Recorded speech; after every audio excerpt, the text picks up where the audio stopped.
in collaborazione con Glam Vision e K-Facli. Il presepe prende fuoco e le fiamme divampano in chiesa a Brentonico.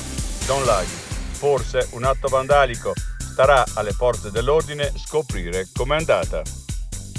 Con il suo gregge transumante sfidava piogge di intemperie.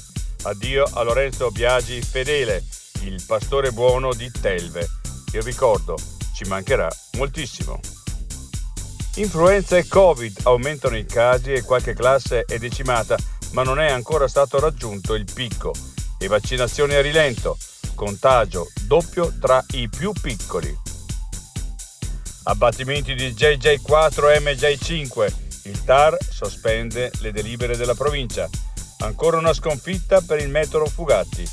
Pailoni, si apre invece un capitolo nuovo, c'è un passo in avanti. Dopo 3 anni e mezzo di lavori è stato abbattuto l'ultimo diaframma della Galleria San Giovanni Cretaccio.